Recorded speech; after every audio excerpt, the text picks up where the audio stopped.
Shalom Aleichem, paz seja convosco. Você está no Israel para Jesus, programa destinado a trazer informações e conteúdos a respeito do povo judeu. E aqui nós falaremos sobre os costumes, as tradições, a cultura do judeu, do povo de Israel, como também compartilhar com vocês os desafios e as bênçãos do trabalho de evangelização, trabalho missionário entre judeus e não judeus. E sempre encorajando você a se unir a nós nesta tarefa tão especial de fazer o nome de Jesus conhecido entre as pessoas, conhecido no mundo. Hoje nós vamos tratar a respeito de uma profecia muito conhecida nossa, uma profecia messiânica.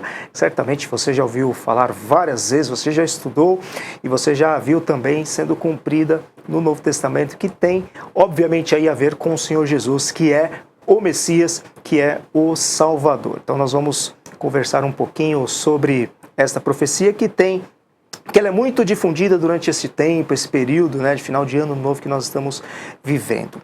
Para conversarmos um pouquinho sobre este tema, profecias messiânicas e as implicações que esse texto de Isaías 7,14, que fala do Deus conosco, do Emanuel, para trazer mais esclarecimento a respeito deste assunto, está conosco aqui a Suzana Santos. Suzana, ela é coordenadora educacional do Instituto Tzadik, então ela cuida da parte dos nossos cursos, do Conhecendo o Messias nas Escrituras, nossos cursos também em EAD, online, Também é gestora ali da parte financeira e também é uma das docentes, É uma das professoras no nosso curso. Ela é também historiadora e está conosco aqui mais um programa para nós abordarmos este assunto importante que fala de uma profecia a respeito do Senhor Jesus. Seja bem-vinda, Suzana. Obrigado por aí, aceitar o nosso convite de estar mais uma vez aqui no programa Israel para Jesus. Eu que agradeço. Pois bem, então Isaías 7,14 tem um conceito ou um título ali, um conceito ali bem interessante a respeito de Deus. Como eu disse no início, é um termo, um tema muito falado, período de Natal, período do início do ano, desse texto de Isaías 7,14. A palavra Emanuel, ela é muito difundida durante esse período e está associada justamente a essa profecia messiânica muito conhecida, e que tem algo surpreendente a falar a respeito do Messias. É texto que está no Tanar, no Antigo Testamento, que diz o seguinte, Isaías 7,14: Portanto, o próprio Senhor vos dará um sinal. Eis que a Virgem conceberá e dará à luz um filho, e lhe chamará de Emanuel.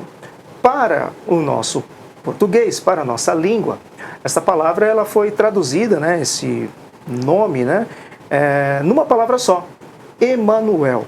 Mas quando nós vamos para o hebraico, nós vamos perceber que trata-se de duas palavras, Imanu e El, que quer dizer Deus conosco ou Deus está conosco. E esta promessa, então, de que Deus está fazendo aqui, de que estaria conosco, de que viria para estar conosco, ela não aparece do nada, simplesmente aqui no texto de Isaías 7,14. Mas esta ideia de Deus estando presente no meio do seu povo, nós vamos encontrar desde Gênesis, isso vai se estender aí pelos livros da Bíblia até Apocalipse. E então a gente vê Deus pensando nisso, Deus planejando isso de uma forma muito bem feita, esse tempo de estadia conosco. Então, eu queria, Suzana, então, que para iniciarmos você pudesse explicar melhor esta ideia, quando nós temos Deus de forma proposital, caminhando, andando, estando no meio do seu povo. Eu queria que você desenvolvesse um pouco mais esse conceito que a gente vai ver desde Gênesis. Sim, antes, só dar um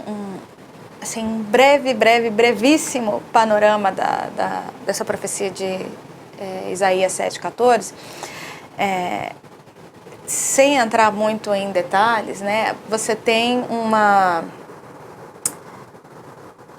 uma questão aqui onde a gente sempre foca na questão do sinal, né? O sinal, qual é o sinal? É que a Virgem conceberia e daria à luz a um filho, né? E essa é a parte que tem a ver com o Natal, com o nascimento de Jesus, né? E a gente lembra muito desse versículo por conta disso. Mas a parte mais importante da passagem, né, exatamente é o final do versículo, quando fala que este menino que nasceria, este bebê que nasceria, ele seria Emanuel, né? E para a gente entender o que significa a abrangência deste Emanuel, desse Deus conosco, Deus estando conosco, aí a gente vai, né, como você falou, para o Gênesis, né? Se eu voltar para os primeiros capítulos de Gênesis e naquele momento antes da queda e começar a observar como era a dinâmica da relação de Deus com o homem, eu vou ver o quê? Eu vou ver Deus visitando Adão no jardim. A Bíblia fala que ele ia na viração do dia estar com Adão. A Bíblia não fala como eram esses encontros, o que eles faziam, o que eles conversavam, né? Para onde eles iam, se passeavam pelo jardim, se Deus falava, Adão, como foi o seu dia? A gente não tem, né, ideia de como eram esses encontros. O que a gente sabe é que Deus, na viração do dia, ia estar com Adão. E o pecado interrompeu, né? O pecado quebrou esse círculo de confiança, de comunhão, e Adão foi afastado da presença, né? Foi afastado da glória de Deus, foi impedido de estar com Deus ali todos os dias como era antes da queda. Por conta disso, o que a gente vai ver? A gente vai ver um desdobramento por toda a Bíblia a partir desse evento, da busca de Deus em retomar essa comunhão, da busca de Deus em religar o homem consigo, da busca de Deus em estar, né, novamente no meio dos homens, né? Ali no Éden a gente tinha toda a humanidade representada em Adão, né? Depois a gente vai ver o povo de Israel, depois a gente vai ver a igreja, por final toda a humanidade na consumação de todas as coisas. Então, eu tenho ali, depois do Éden, Deus desenvolvendo um plano, como você falou, né? Ele arquitetou um plano, ele desenvolveu um plano para recuperar essa comunhão. Um primeiro passo concreto que eu tenho tangente desse plano de Deus para estar com o homem, né, de ser Deus conosco, é quando o povo de Israel sai, né, do Egito. Eles eram escravos, eram como se fosse um subgrupo de pessoas, e aí de repente eles são uma nação autônoma e eles recebem de Deus um território, eles recebem de Deus uma legislação, né? Eles recebem de Deus até um calendário de festividade, de solenidades. E ali no capítulo 26 do livro de Levíticos, existe uma sequência de bênçãos que são proferidas ao povo, que aconteceriam se eles mantivessem, se eles guardassem a lei, se eles obedecessem, buscassem os preceitos do Senhor. Então eu tenho ali em Levíticos 26, e é uma passagem bem conhecida, né, das bênçãos, que aí 7 vezes mais, a terra vai prosperar, né, vocês vão prosperar contra os inimigos. Então, no meio dessas profecias a respeito da posse da terra e da prosperidade da terra, né, ali nos versículos 11 e 12, aparece assim a seguinte promessa: e porei o meu tabernáculo no meio de vós, e a minha alma não os abominará. E andarei no meio de vós, e eu vos serei por Deus, e vós me serei por povo. Né? A expressão aqui, tabernáculo, que é traduzida em português como tabernáculo, ela tem uma correlação mais direta com uma palavra grega chamada skenos, né? Que significa literalmente você montar um acampamento, você fixar uma barraca, né? Mas no hebraico existem mais palavras, né? A palavra, por exemplo, aqui a gente não está falando de uma barraca normal, uma barraca comum. Alguns meses atrás a gente celebrou o quê? A festa de Sukkot, né? A festa dos tabernáculos, como a gente traduz para o português, né? Ou cabanas, né? Por quê? Porque Sukkot são cabanas. Então, um tabernáculo simples seria uma sucá, mas aqui não é uma sucá, né? Aqui é a Mishkan, né? O que é a Mishkan? A Mishkan é literalmente o tabernáculo, o acampamento que Deus estabeleceu no meio do povo durante a sua peregrinação. Então havia o acampamento, a tenda de Deus, digamos assim, e em volta estavam a tenda das 12 tribos de Israel. Não é qualquer sucá, né? É o tabernáculo de Deus no meio do deserto, né? É o santuário de Deus que acompanhava o povo durante eles estavam lá. Então a profecia aqui é que Deus habitaria no meio do seu povo. Não seria uma coisa temporária como é a ideia de uma barraca comum, de uma sucá comum, né? E existe um caráter futuro aqui, né? Porque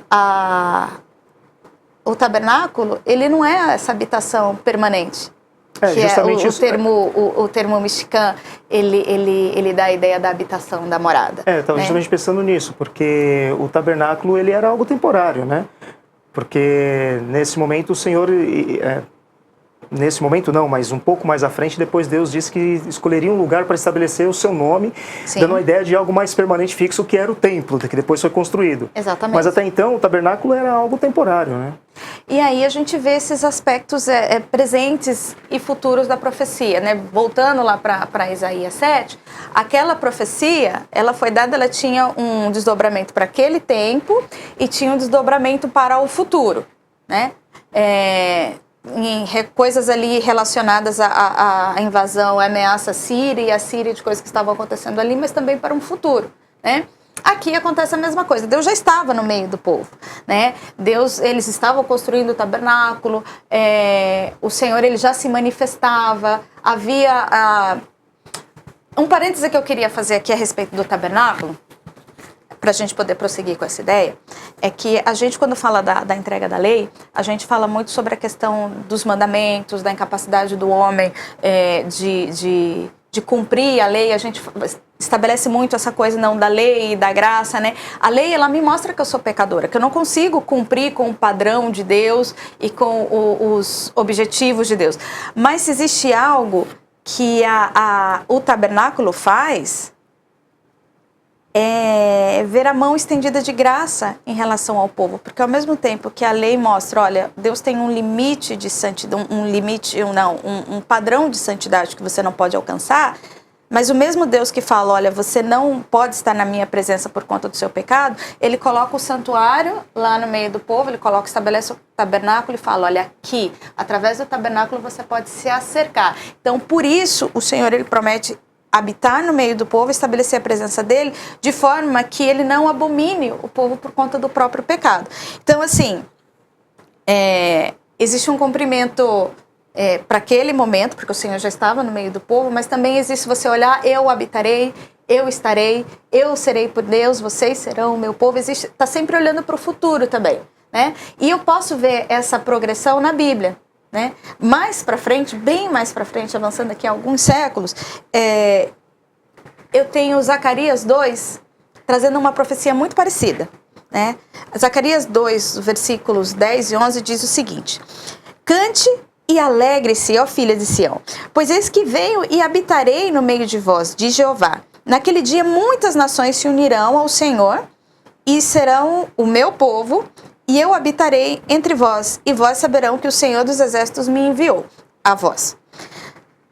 Aqui a gente tem um conceito um pouco diferente do habitação. Ele não tem a ver com açúcar, não tem a ver com mexicano, ele tem a ver com alguém vindo e se alojando, se instalando no meio do povo, né? Essa profecia, ela já começa a extrapolar as paredes do templo, né? Do tabernáculo, né? Ela fala de literalmente uma pessoa, né? Então, aqui eu estou extrapolando as paredes do templo, aqui eu estou extrapolando a nação de Israel, porque aqui já fala que não está se referindo a uma profecia para o povo de Israel, eu estou falando que muitas nações, exatamente, muitas nações se unirão ao Senhor. E eu tenho um terceiro aspecto, que é, no final das contas, no final do texto fala, e vocês saberão que o Senhor me enviou. Então aqui o que eu tenho acontecendo? Eu tenho Deus, né? Porque assim, eu habitarei no meio de vós, diz Jeová, e vocês saberão que o Senhor Deus me enviou. Então eu tenho Deus enviando Deus. É Deus falando e dizendo como se fosse... Eu estou me auto-enviando. Isso, né? Deus enviando Deus. Exatamente. Mas, mais pra frente não, perdão. Anteriormente, muitos anos anteriores, há uma profecia semelhante. Se você for lá em Isaías 48, versículos 12 e 17, você vai ver alguma coisa bem parecida com isso, né? Deus enviando Deus para estar com o povo. Também sempre, do mesmo jeito de Isaías 7, 14, essa profecia de Isaías 48, sempre existe um contexto ali do Senhor vindo como Salvador, como Conselheiro, como Redentor, como Libertador. E especificamente nessas duas últimas profecias, né, e também na de Isaías 7, 14, você vê o Senhor se auto-enviando, né? Esse menino que vai nascer, ele é Deus conosco, ele é Emanuel, né? Ele é aquele que viria estar, Deus vindo estar com o homem. Então agora, quando a gente verifica essas profecias de Deus falando que Deus enviando Deus, só que agora de uma forma mais pessoal, isso aí então a gente já tem um cumprimento, já um desenvolvimento progressivo aí, chegando já na pessoa do Messias, do Senhor Jesus. Onde é que entra nesse desenvolvimento aí, a gente já tem então a figura de Jesus? Sim, de qualquer forma, porque assim, se você vê Deus se manifestando, né, porque Isaías tem essa figura, o sinal seria que a virgem conceberia, ou seja, há um homem envolvido, há uma pessoa que nasceu, e essa pessoa seria o quê? Deus conosco, né? Esse é o ponto, né? Aí quando eu olho essas outras passagens, eu tenho Deus enviando Deus, né? Deus vindo. Isaías 7,14 tem essa coisa de Deus, alguém que nasceria seria Deus conosco.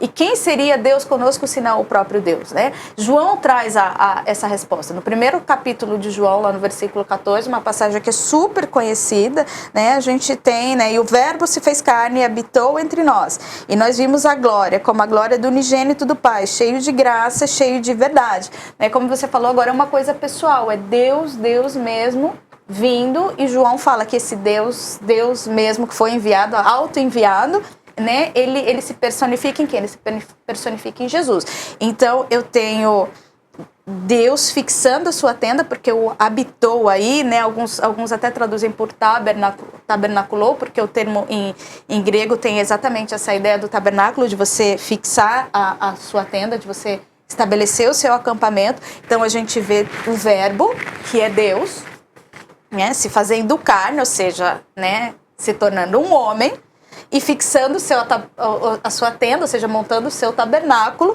no meio dos homens, conforme foi prometido em Levítico 26. Então, e não só isso, né? Você vê, fazendo o paralelo com Levítico 26, eu tenho Jesus andando no meio dos homens e eu tenho Jesus resolvendo o problema do pecado, porque o tabernáculo, ele tinha esse caráter provisório, né? Porque todos os anos eles tinham que voltar lá e oferecer o sacrifício pelos seus pecados. Todos os anos você tinha que repetir, era cíclico, né? Mas a ideia de Deus, o desejo de Deus é estabelecer uma habitação permanente, né? Porque essa é a ideia da palavra mishkan. Então, em Jesus, eu tenho o sacrifício perfeito, eu tenho o sacrifício definitivo. Então, assim, eu não tenho uma cobertura anual de pecado, eu tenho a remissão dos meus pecados. Os meus pecados são lavados, os meus pecados são limpos, são removidos.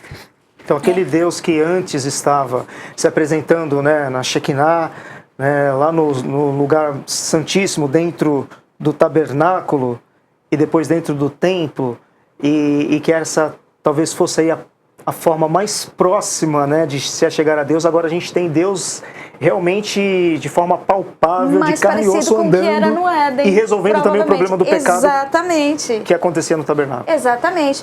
E é interessante você ver, porque o livro de Hebreus, eles não falam que os tabernáculos, as festas, elas são sombras e figuras daquelas coisas que viriam. E Jesus, ele é a consumação dessas coisas. Então, como você disse, Jesus, ele, né, a Colossenses fala que ele é a plenitude da divindade, né? Jesus é Deus mesmo andando com os homens. Ele habita corporealmente. Exatamente. Né? Então, assim, é como você poder ter um vislumbre ali do como pode ter sido no Éden, né? Considerando até aparições, né, pré-encarnação de Jesus, como quando ele apareceu para o exército de Josué, como quando o anjo do Senhor apareceu para Abraão. Então, é Deus caminhando no meio do povo. Mas eu tenho aí uma outra questão, porque Jesus, ele veio, ele fixou o seu acampamento no meio dos homens, mas ele morreu, né? Ressuscitou, ele resolveu o problema do pecado e ele, corporalmente, ele foi embora, né? Então, em teoria, eu não teria mais essa presença. Só que o mesmo evangelho de João, que aponta Jesus tabernaculando entre nós, ele nos traz uma promessa, né? Então, assim, se eu não tenho mais a presença física da glória de Deus sendo manifestada através da pessoa de Jesus, eu tenho a promessa da habitação de Jesus em mim. João 14, 23 diz, se alguém me ama e guarda a minha palavra, o meu Pai o amará. E nós viremos para ele e faremos nele morada. Então hoje eu sou a habitação de Deus. Eu sou a sucá de Deus, né? E não é... E o próprio evangelho o próprio apóstolo Paulo, algumas vezes ele usa essa expressão para falar, no grego, ele usa a expressão tabernáculo para falar do nosso corpo, né? Então assim, hoje eu... Suzana, você, Romualdo e todo aquele que crê, nós somos sucotes de Deus, nós somos habitações de Deus, o Deus que cabanas, abriu... né? Exatamente, nós somos as cabanas, né? Do Deus que abriu o mar vermelho, que enviou o maná, né? Que a nuvem de glória, né? A nuvem de fogo, a sombra durante o dia, que fez todos aqueles milagres, ele habita em mim. Mas como a natureza da palavra sucá, ela é provisória, eu sou um receptáculo provisório, porque esse meu corpo aqui, ele vai experimentar a corrupção. Um dia ele vai se corromper. E mesmo que eu não experimente a morte, ele vai ser transformado. Porque ele não é necessário, ele não é uma mexicã, ele não é uma sucá, né, apropriada, digamos assim. A consumação do Deus conosco, quando é que ela ocorre? Ela ocorre no final de todas as coisas, na transformação, quando a gente experimentar o novo céu e a nova terra. Lá em Apocalipse 21, a gente tem um texto falando o seguinte, versículos 3 e 4. E ouvi uma grande voz do céu que dizia, eis aqui o tabernáculo de Deus com os homens. Quando você ler essa passagem, tabernáculo, pensa, aqui está escrito em grego, mas eu tenho que pensar lá naquela mexicã do deserto, né? Do tabernáculo do deserto. Então, eis aqui o tabernáculo de Deus com os homens, pois com eles habitará, e eles serão o seu povo. Olha aí de novo, né? Lá em Levítico, lá em Zacarias, e agora aqui de novo. E eles serão o seu povo. E esse mesmo Deus estará com eles, e será o seu Deus, né? E Deus limpará dos seus olhos toda lágrima, e não haverá mais morte, nem pranto, nem clamor, nem dor, porque já as primeiras coisas são passadas. Então eu tenho aqui a consumação de todas as coisas, e no final, o tabernáculo definitivo, a mexicã definitiva de Deus, vai ser a própria terra transformada, né? Novos céus, nova terra, enquanto ele reina por meio do Messias, por meio do Senhor. Imagina que coisa grandiosa, depois de tudo restaurado, tudo transformado, vai voltar para onde? Para como era lá no princípio, né? Quando ele estava com Adão, e provavelmente uma coisa até mais completa, mais definitiva, mais é como se fosse assim com um plus, né? A consumação de todas as coisas vai ser o quê? Deus conosco, habitando conosco por toda a eternidade. Quando a gente pensa em Isaías 7,14, normalmente a gente foca muito no bebezinho que nasceu, né? O bebê nascendo de uma forma milagrosa, de uma forma espetacular, é uma parte da profecia. Ele é o sinal para você saber que uma coisa diferente, uma coisa espetacular, porque essa é a natureza do sinal, está acontecendo. Mas o foco ali é este sinal espetacular apontar para quê? Para Deus se manifestando, estando, habitando com os homens, como era lá no Gênesis, como era para ter sido desde o princípio, né? E assim vai ser até a consumação de todas as coisas. Então, o que eu queria trazer para nós hoje, ou um apelo, o meu desejo, é que quando a gente olhar para essa profecia, né, a gente lê Isaías 7,14 todos os anos, tem as músicas, tem as leituras congregacionais, né? Eu não focar no bebezinho, né? O bebê que nasceu de uma forma extraordinária, ele é um sinal. Apontando para quê? Apontando para o Emanuel, para o Deus que veio estar conosco, para o Deus que veio resolver o problema da impossibilidade de que eu esteja com ele por causa do pecado. é do Deus que veio resolver o problema, do Deus que veio consertar as coisas, do Deus que veio lutar, do Deus que veio aconselhar, do Deus que veio religar, do Deus que veio fazer a obra da redenção completa.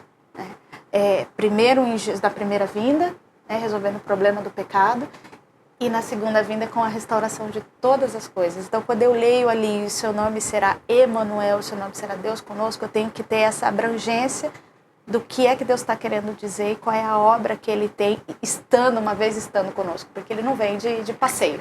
Né? Isso é bem interessante, porque essa sua observação, porque ao ler esse texto realmente a gente pode se prender apenas ali ao bebezinho, principalmente nesse período de Natal, ali o presépio, né? E aí todos vão achar bonitinho, né? O nascimento, da forma como foi, toda a dramática, né? De um bebezinho. Mas é bom, justamente como você falou, nós lembrarmos que este bebezinho, ele cresceu, se desenvolveu, morreu pelos nossos pecados, ressuscitou, e ele é o próprio Deus que sempre existiu, né? E veio ser o Emanuel, o Deus conosco. Nós temos aqui uns minutinhos, tá? Então a gente não tem muito tempo para abordar aqui de uma forma bem extensa, isso pode ser até um tema para um próximo programa, mas eu não queria deixar aqui, para aqueles que nos acompanham, um pouquinho aí dessa questão judaica em relação a esse texto. Isaías 7,14 vai trazer aí algumas questões aí que para o judaísmo é complicado, né? E diante de tudo isso que você falou, né? Só para contextualizar, dentro do judaísmo existem 13 princípios de fé feitos por Maimônides, e o terceiro diz que Deus não é corpo, que esse conceito de um Deus físico eles não creem, não existe, e não há nada semelhante a ele, justamente para descaracterizar a ideia de que Deus, a ideia humana de Deus. Uhum. Qual a resposta bíblica para isso, até mesmo dentro das escrituras hebraicas, né? Tá certo essa ideia? Nós encontramos alguma coisa que mostra que de fato Deus sim, né, não só pode como se personificou como uma pessoa. Realmente seria um tema para um segundo programa. Mas se a gente for pensar assim de forma rápida, a questão da virgem concebendo, ela não é uma questão propriamente dito para o judeu como judeu, porque o foco deles está exatamente no Deus se manifestando como o Deus conosco que viria salvar Israel, e eles têm uma visão para essa profecia específica ali na questão da guerra iminente que viria, dos desdobramentos ali pelos próximos 60 anos. Né? Agora, a questão da virgem, né, existe um conceito ali de palavras, e é onde eles se prendem, mas eles só se prendem para pensar na questão da virgem concebendo quando é para refutar um cristão. Que ali está se referindo a Jesus. Exatamente, porque eles querem dizer, olha, aqui não está querendo dizer virgem, porque a palavra alma, ela não quer dizer literalmente virgem, mas a palavra alma quer dizer uma moça jovem apta para o casamento, ou seja, uma moça jovem que ainda não casou, e se você for olhar o contexto da época, ele dá a ideia, assim, de uma pessoa virgem. Inclusive, a Septuaginta traduz como virgem mesmo. Sim, traduz literalmente como virgem. Né? E outras passagens onde a Alma aparece, são 6 ou 7, se eu não estou enganada agora, elas sempre aparecem num contexto, assim, relacionando com a ideia da virgindade. Então,